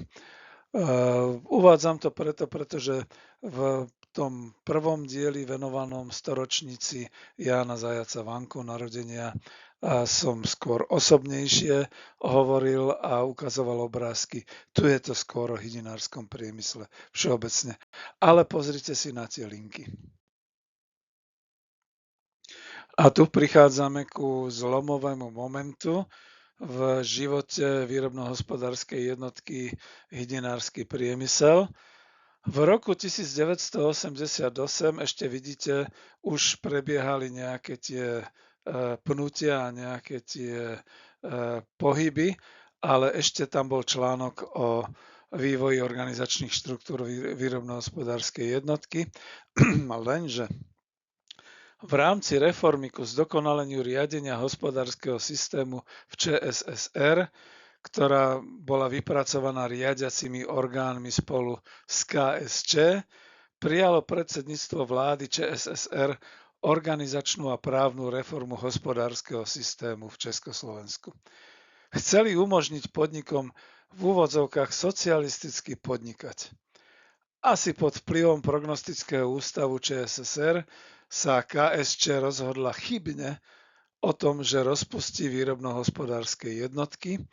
Zdalo sa im to po kritike prognostikov, že sú veľké a neohrabané, a o právnej transformácii národných podnikov na štátne podniky rozhodla tiež. Veľkým vzorom sa vtedy stali podnikateľské aktivity agrokombinátu Slušovice a všetci verili, že samostatné podniky štátu sa rozvinú tak ako Slušovice. No ale vtedy ešte nik nevedel, alebo možno vedeli iba vyvolení, o tom, aký vývoj spoločnosti nastane po roku 1989. Takže článok o transformáciách z roku 1988 je tu pekne vysvetlené aj so zmenami v podstate podnikov a zmenou na samostatné štátne podniky. To už bol otec na dôchodku, ale ročník 26 samozrejme, ale poverili ho ako štatutárneho zástupcu, povolal ho minister pôdohospodárstva a výživy naspäť a nie len, že musel plniť úlohu likvidátora, ale on ako aj posledný zamestnanec výrobno-hospodárskej jednotky, generálne riaditeľstvo, dal sám sebe výpoveď. Až potom sa vrátil do dôchodku. Osobne a psychicky toto Ján Zajac Vanka veľmi, veľmi zle znášal, pretože musel likvidovať to, čo 30 rokov budoval. Našťastie to nebola až taká likvidácia, aká je dnes, že sa zruší podnik, zamestnanci sa rozpustia, itinerár sa rozpredá a ide sa ďalej. ale v tom prípade bol rozpustený stredný článok riadenia, čiže otec prácne po nociach a mnohé dni bez ohľadu na to, že boli prázdniny, mohol mať dovolenky a tak ďalej. Nevideli sme ho doma. Dennodenne s tímom spolupracovníkov oddeloval a rozdeľoval účty, robil účtovné uzávierky a novú rozvahu a tak ďalej z VHJ, centralizovaných účtov na jednotlivé vlastne už štátne podniky, ktoré vznikali rozhodnutím ministra. Takisto, čiže tam v článku máte, že rozhodnutím ministra tie podniky ako národné podniky aj hydinársky štátny majetok sa menili na štátne podniky. A to dokonca aj myslím, že výskumný ústav, podnik šľachtenia, rozmnožovania hydiny a podobne. A bolo to tu veľmi pekne popísané, myslím, že dá sa to prečítať, ináč bude to v archíve, ale zhrozene tvrdím jednu vec. Málo kto si uvedomoval, že nebude to nastúpená cesta k rozvoju a prosperite, ale skôr ku plávaniu a zániku. Ján Zajac Vanka, keďže ho to naozaj zobralo veľmi psychicky a veľmi zle, on skepticky hovoril, že tieto nové štátne podniky neprežijú, pretože sa rozbila horizontálna aj vertikálna štruktúra národohospodárskej jednotky. Budú si navzájom konkurovať, nebudú mať na investície a všetko to zlo dovršila privatizácia, kde prešli na rôzne formy akciových spoločností. Po roku 1991 vysoká konkurencia ich väčšinou zomlela. Takže takto to bolo.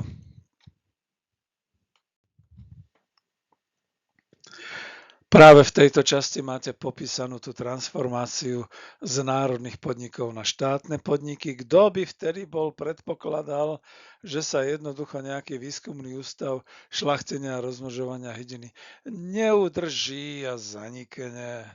Kto by bol predpokladal, že podnik šľachtenia a rozmnožovania hydiny sa neudrží a zanikne? Kto by bol predpokladal, že pod vplyvom masového, obrovského importu a masovej devalvácie koruny československej dojde k tomu, že hydinárske podniky stratia vôbec iniciatívu inovovať niečo? Peter Zajac Vanka bol znova svedkom, pretože pracoval po roku 1991 v družstevnom podniku zahraničného obchodu Intercop a tam som videl tú biedu mnohých podnikov aj družstiev, ktoré si nahonobili nejaké tie devísky nejakým rôznym predajom.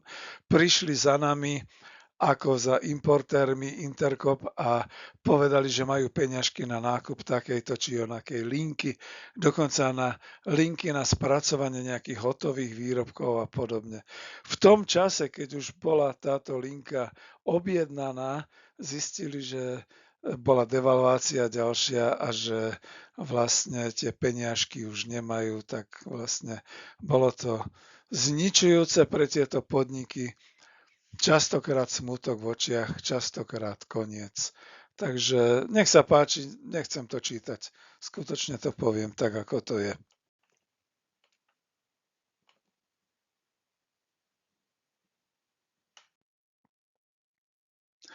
No ale ešte sa vrátim trošku k veselšej histórii a pozitívnejšej.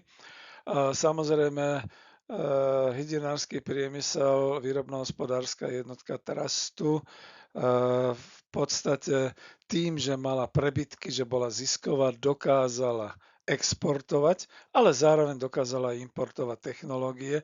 Vznikli tam aj určité kooperácie, napríklad Husy program, Krajovak sáčky, skúsim to objasniť. Text tu nebudem čítať, je čitateľný, je zreteľný, ten si prečítajte, ale môžem povedať, že výsadnou spoločnosťou akciovou na export hydiny bol podnik zahraničného obchodu Kospol, akciová spoločnosť zo zákona, pretože pôsobil na zahraničných kapitalistických trhoch, takže právna forma musela byť dodržaná tým, že to bola akciová spoločnosť v Československom národnom hospodárstve. Samozrejme s tým, že jeho akcionármi boli samotné štátne potravinárske podniky, teda národné podniky, takže napríklad VHJ Trust podnikov hydinársky priemysel mal svoj podiel v akciovej spoločnosti Koospol. Prakticky to teda bola podľa organizácie a riadenia štátne vlastníctvo. Podnik zahraničného obchodu mal teda výsadné právo uskutočňovať zahraničný obchod s hydinou, vajcami, perím, so zverinou. Inžinier Peter Zajac Vanka tam nastúpil v lete 1979. Protekciu nemal, pretože protekciu získal štúdium so spolužiakom a tento spolužiak mal otca riaditeľa Koospolu, takže bol treba byť trochu šikovným, samozrejme. Okrem trhových fondov, teda do maloobchodu, do jedální a reštaurácií, bola dodávaná produkcia hydinárskeho priemyslu do štátnych rezerv. Takisto samozrejme pre potreby armády. Sám som ako provianťák mal šekovú knižku, kde som si mohol nakupovať v drôbežárskom prúmysle vo Vodňanoch, keďže som bol vojakom v Českých Budejoviciach ako provianťák na fondy do kuchyne a na spracovanie vojenských útvarov práve hydinové mäso, hydinárske produkty. Takže takto. Ale zahraničný obchod bol ešte zaujímavejší, pretože na jednotku výroby v úvodzovkách devízy ako marka, dolár, švajčiarsky frank, francúzsky frank, rakúsky šiling bolo treba oveľa menej korún československých ako pri výrobe strojáriny alebo proste hutníctva, železa, dreva a tak ďalej. Čiže bolo to veľmi významné. Ja som hrdý na to, že som pracoval v takomto zahraničnom obchode.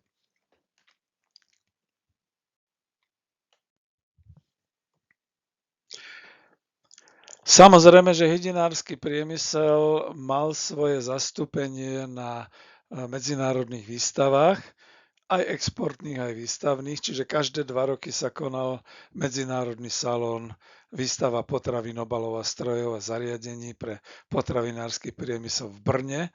Bola to tzv. Salima Brno salón, kde hydinársky priemysel, generálne riaditeľstvo Trustu ako Unigal mal svoj stánok s vystavenými novinkami, mal tam jednacie salóniky pre zákazníkov, v kuchyni pripravoval ochutnávky pre návštevníkov, ochutnávky noviniek a podobne tu bol aj zastúpený drôbežársky priemysel Praha. Často sme boli prizývaní na rokovania, pretože prišli Taliani, prišli povedzme Monsieur Tabara, to bol veľkoobchodník s hydinou z Libanonu. Libanon bol vtedy ešte veľmi z Blízkeho východu prosperujúca krajina a Monsieur Tabarach sa snažil nakupovať čo najväčšie množstvo hydiny a to potom sa kamiónmi vozilo do prístavu juhoslovanského a tadia loďou priamo do prístavu do Libanonu.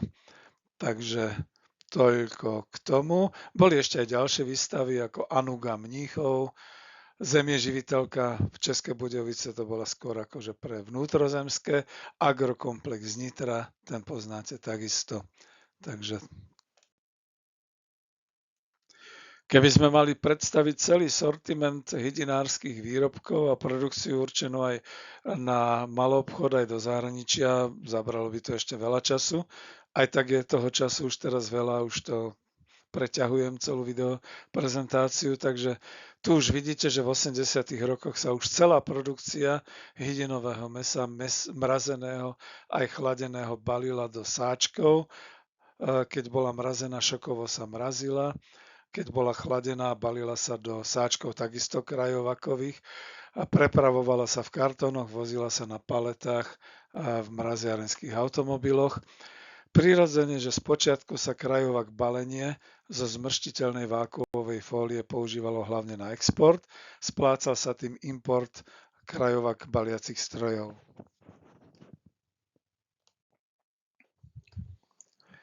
A v 80. rokoch sa zavádzala aj výroba mesa z morky, neviem ako to nazvať, či morčacieho, či morkacieho mesa. A v podstate Češi to mali lepší názov krútiho mesa. Bolo to na podnet zákazníkov zo zahraničia, ktorí požadovali mrazené morčacie meso. Hydinári pristúpili k budovaniu morčacích fariem, chovali morky, vzniklo kooperačné združenie Branko Nitra, čiže Bratislava Nitra Košice s farmami, ktoré sa venovali rodičovskému chovu, jatočnému chovu, porážkárni a spracovaniu mesa z moriek. Viete, v tom čase, po roku 1980 ešte morky a morčacie mäso neboli obľúbené príliš u československých spotrebiteľov, pretože to mäso malo rôzny charakter, bolo tam i biele mäso, bolo tam i červené mäso, boli tam beháky, teda stehná boli s takými dlhými kostiami, ktoré to vyzeralo ako rybie a tak ďalej, takže trvalo to pár rokov, kým sa morčacie mäso presadilo. Zaslúžili sa o to kooperačné podniky a veľká časť produkcie teda išla na export. Na obrázku vidíte, ako sa ešte v 80. rokoch ručne kalibrovalo krajovak zmrazené morčacie mäso, cez Kospol sa exportovalo. Čiže v podstate bolo možné tržiť vynikajúce ceny práve pri výrobe v úvodzovkách dolárov, mariek a tak ďalej. Vidíte potom export rôznych tovarov zmrazeného, chladeného hydinového mäsa. Tá Avia, to sú také tie prvé vnútrozemské mraziarenské kamióny, ktoré to vozili. Pre zahraničie Česmat vyčlenil 18-tonové chladiarenské, mraziarenské kamióny, cez ktoré sa exportovalo cez Kospol mäso do krajín Európskeho hospodárskeho spoločenstva. Ba je tam aj jeden taký príbeh, ktorý som už vyprával v prvej časti, keď Kospol a náš referát hydiny zistil, že sme exportovali pravdepodobne morčacie mäso priamo do kuchyne americkej 7. flotily vojakom NATO a došlo sa na to iba z nejakej tej čiastkovej reklamácie, ktorú omylom nemecká firma Ringel poslala priamo nám a tak sme samozrejme zistili, že sme spravili v tom čase priestupok proti embargu, pretože okrem toho, že my sme nesmeli v rámci RVHP vyvážať a samozrejme zásobovať armády NATO, takisto aj tieto armády NATO mali zakázané konzumovať potraviny z krajín KOKOM, čiže z krajín komunistického Commonwealthu. Boli to embarga, tak ako dneska sú embarga s ruskými tovarmi. Takže toľko. Naozaj som už prekročil čas celej videoprezentácie, tak len veľmi stručne. Potom sa rozvinula výroba hydinových dielov, ako vidíte aj chladených. V ďalšej časti ešte potom uvidíte ručnú linku na spracovanie hydinových dielov. Všetko to prišlo ako požiadavka zahraničných zákazníkov a potom sa to uchytilo aj na maloobchodnom trhu v Československu. Bola vlastne škoda, že po roku 1988 sa zrušila výrobno-hospodárska jednotka, ktorá dokázala lepšie investovať a lepšie investovala aj do spracovateľského potravinárskeho priemyslu. Boli vytvorené udiárne, boli vytvorené linky, kapacity na rôzne udenárske výrobky, či to boli šunky, či to boli salámy, klobásy, párky, rôzne tie hydinové výrobky a bola to väčšina škoda. Naozaj po tom roku 1990 už na to štátne podniky a najmä potom po privatizácii nemali investície. Napriek všetkému tu pri triediarni vajec si dovolím ešte malý výňatok, trochu z histórie a z tej knihy o hydinárstve. Od roku 1945 nedošlo v organizácii obchodu s konzumnými vajcami a jatočnou hydinou v súvislosti s oslobodením ku zmenám. Vojnové udalosti však natoľko narušili produkciu konzumných vajec a jatočnej hydiny, že nákup vajec v rámci dobrovoľnej ponuky klesol a nepokryl ani potrebu zdravotníckych zariadení. Poverenectvo výživy Československej republiky preto v roku 1946 riešilo situáciu rozpisom povinných dodávok konzumných vajec. Pre hydinu povinné dodávky stanovené neboli. V roku 1947 bol systém povinných dodávok postavený na nové základy. Namiesto dovtedy 84 poverných obchodníkov s konzumnými vajcami bolo zriadených, no vidíte, to boli tí faktory, bolo zriadených 28 zberní vajec. Obvod každej zberne zahŕňal 3 až 5 okresov. V súvislosti s týmto usporiadaním sa prešlo po roku 1948 k nákupu vajec na kilogramy, teda na váhu. Prikročilo sa aj k presvedcovaniu vajec, k triedeniu a ich akostnému značkovaniu. V súvislosti s vytvorením jednotného systému veľkodistribučného článku s potravinárskymi výrobkami po roku 1948 vznikol veľkodistribučný podnik, ktorý sa začlenil do družstevnej organizácie Nákupná ústredňa potravinových družstiev v Bratislave so svojimi zberňami vajec. Riadenie nákupu, spracovania, skladovania a distribúcie vajec prevzal veľkodistribučný podnik v roku 1949 z podniku v roku 1949 a prevzalo to Družstvo pre hospodárenie s poľnohospodárskymi výrobkami DHPV, ktorého hlavnou náplňou bolo zabezpečovanie výkupu rastlinných a živočíšnych produktov, teda nielen hydiny a vajec. Zberne vajec boli v roku 1951 znárodnené, dobre počujete, až v roku 1951 boli znárodnené a do konca roku 1955 boli dobudované v počte 31 prevádzok. Už v roku 1962 ročný objem spracovaných vajec bol 60 až 90 miliónov kusov. Nárast počtu triediarní a výsad vajec neustále rástol. Zotrvačne možno ešte zaznamenať po roku 2005, keď sa už potom rapidne v rámci trhovej ekonomiky znižoval výsad vajec. Ku koncu 2005 ich predali už len 167 miliónov kusov a produkcia upadala. Takže to máte obrázok ale zo socializmu, zbudovaných triediarní a skladov vajec v každom okrese. Takže takto to bolo. No a tu už len znázorním čierno-biely obrázok prvej tzv. Linky na rozpracovanie kuracích dielov ZHZ Cífer 1976. Viete, akože to bola požiadavka zahraničných zákazníkov, takže bolo treba z kartonáže vybrať, rozčleniť ostrými nožmi, poukladať zase naspäť zvlášť vrchné stehna alebo celkovo stehna, zvlášť prsia, potom zvlášť niekedy vrchné stehna, spodné stehna, niekedy aj vykostiť podľa požiadaviek zahraničného zákazníka. To všetko sa robilo ručne.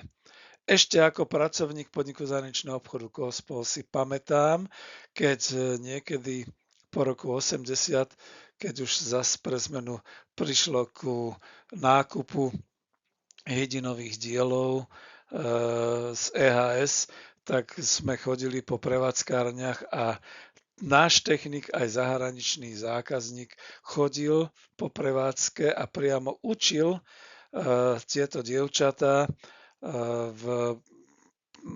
priamo v prevádzke, ako majú napríklad urobiť tú hydinu takouto okrúhlou, aby sa sačky netrhali. Volalo sa to tzv. Drezurovanie a z toho drezurovania potom sa ľahko zbalila, povedzme už aj celkovo vykuchaná hydina do zmrštiteľného vákuového obalu a šokovo sa dala zachladiť. Potom to bolo také pekné gulaté.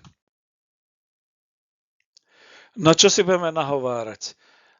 Silná potravinárska korporácia, dnešnými slovami by bola nazvaná výrobno-hospodárska jednotka hydinársky priemysel mohla investovať do noviniek, do inovácií, napríklad táto výrobná linka na výrobu frikadel, hore na tom farebnom obrázku máte frikadely, čo boli v podstate akože už spracované kúsky hydinového mäsa, tak ako ich poznáte z McDonaldu a z KFC, ktoré potom len stačilo hodiť rýchlo na chvíľu do smažáku, vysmažiť alebo dokonca len zohriať v mikrovlnnej rúre.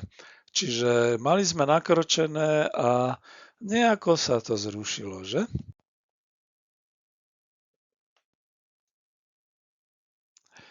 Takisto aj to spracovanie peria, najmä z vodnej hydiny, ktoré bolo v počiatkoch možno niekde v niektorých prevádzkach hydinárskeho priemyslu, v podstate potom v Cífere a v ďalších prevádzkach v Komárne a podobne. Nebol to nikdy odpad hydinovej produkcie, pretože šklbalo sa aj po dedinách a najmä divadelné spoločnosti si odkupovali takéto rôzne peria, farbili si ich. Začalo sa ale spracovávať priemyselne do vtedy stále ešte obľúbených duchien a podušiek, takže áno, aj čistilo sa perie.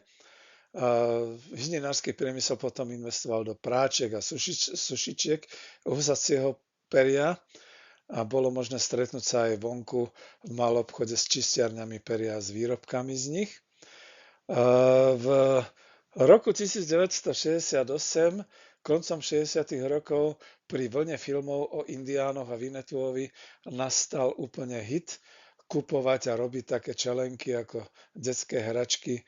Perie pre čelenky dodával hydinársky priemysel, tie čelenky aj spracovával a boli to najpredávanejšie hračky pre deti v tom čase.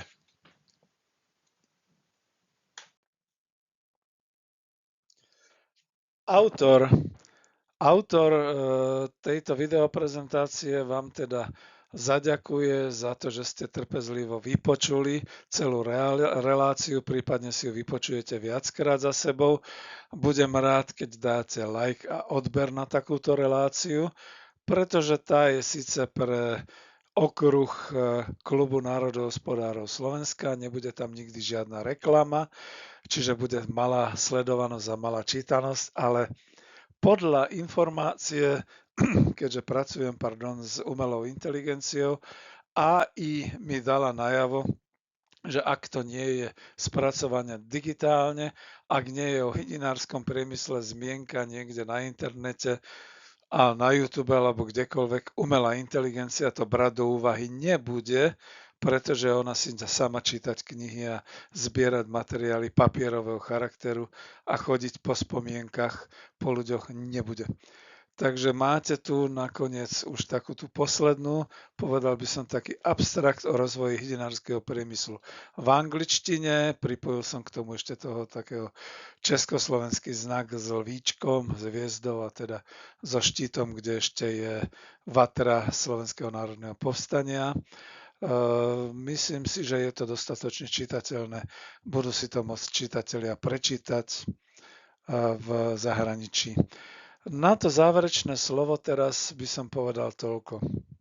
Žiaľ, splnili sa slova odborníka, ktorý s ostatnými budoval hydinársky priemysel v Československu a na Slovensku, Jána Zajaca Vanku, a nakoniec ho musel ako hlavný ekonóm a tvorca hydinárskeho priemyslu z poverenia ministra poľnohospodárstva a výživy aj v roku 1980 likvidovať.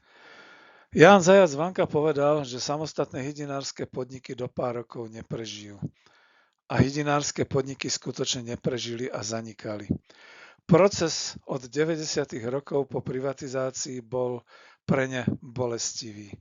Viackrát sa zvýšili ceny krmív, obchodná sieť dávala prednosť v úvodzovkách atraktívnejším importovaným výrobkom, Najprv zanikali konzervované výrobky, paštéty, salámy, do reštaurácií sa zavážali hydinové mäsa od inakadiaľ, podniky nemali finančné zdroje na inováciu, na investície, najprv krachovala prvovýroba, pomohli tomu aj časté rôzne úkazy ako vtáčie chrípky v úvodzovkách a iné zavlečené nákazy.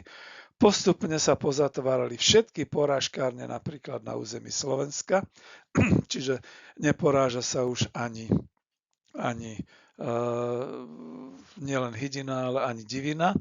Všetky tieto porážkárne, čiže jatky, boli prevzaté súkromníkmi a skrachovali, takisto ako boli prevzaté súkromníkmi a skrachovali aj mnohé kafilérenské závody. Myslím, že zostal jeden v Mojšovej Lučke pri Žiline.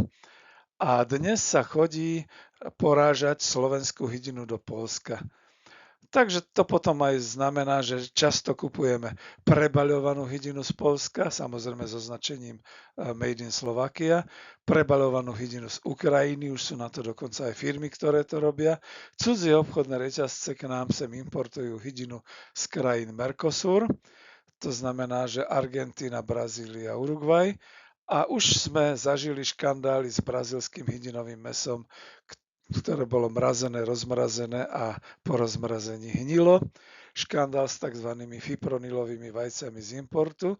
A predstavte si, všetko sa to beztrestne skrmovilo cez jedálne dôchodcovských domovov, cez nemocnice, cez školské zariadenia, až sa na to prišlo, tuším tak, že myslím, že v niektorom hoteli, v niektorej hotelovej sieti sa tie fipronilové vajíčka dali do kuchyne, z toho potom boli bufety a z toho potom boli hnačky, tak sa na to došlo. A niekoľko zostávajúcich hydinových firiem, ktoré v podstate už nezachráni hydinársky priemysel.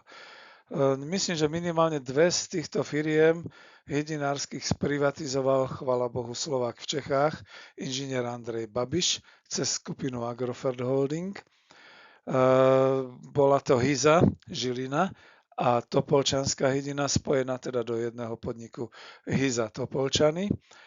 A možno to robí Andrej Babiš len z úcty k svojej mame, ktorá pracovala v hydinárskom priemysle, ale už nedokázal tak rozvinúť celú túto produkciu, aby to bol uzavretý národohospodársky cyklus v rámci jeho skupiny Agrofert. Slovenskú hydinu si ešte môžeme kúpiť z malých fariem a z firiem z niektorých hydinárskych eseročiek, ale to už sa vraciame na začiatok, takmer do roku 1948, keďže vajcia si nosíme oproti cudzím obchodným sieťam radšej čerstvé od príbuzných na dedine, ako pred rokom 1948, a pomaly sa začína uplatňovať aj hydinové mäso z dediny. Takže slovenské hydinárske podniky zahynuli a slovenské hydinárstvo hynie spolu s nimi. Pre Klub národohospodárov Slovenska spracoval inžinier Peter Zajac Vanka pri príležitosti storočného jubilea narodenia jedného z tvorcov a budovateľov moderného hydinárskeho priemyslu v Československu. Mimochodom, tento materiál, táto videoprezentácia je jedna z prvých digitalizovaných informačných materiálov o hydinárskom priemysle, pretože mnohé noviny, fotografie, dokumenty v papierovej podobe v úvodzovkách sa stratili, boli zničené alebo sú niekde v pivniciach. A potom je taká doba, že ešte aj slávne firmy utajujú svoj socialistický pôvod alebo preskakujú éru socialistickej výstavby a rastu, pretože, ja neviem, je to asi politický príkaz. Od koho? Ťažko povedať. Ja osobne, ako autor tejto videoprezentácie, som zanovito povedal, že a bude relácia o hydinárskom priemysle, pretože osobne som sa stretol s tým zamietaním a zatajovaním socialistickej etapy výroby a výstavby. Doslova pri encyklopedickej sérii o potravinárskom priemysle Slovenska, kde hydinársky priemysel vôbec nie je spomínaný, jednoducho ako keby nebol. A veľmi častým sa stáva potom v rámci tejto našej éry, že prídete na exkurziu do nejakého podniku.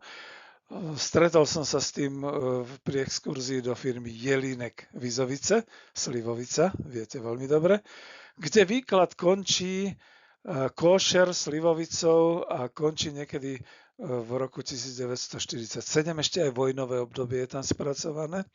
A potom sa preskočí, pomlčí dlhé 40-ročné obdobie a začne sa zase až po roku 1990, keď sa obnovil predaj košer slivovice do zahraničia.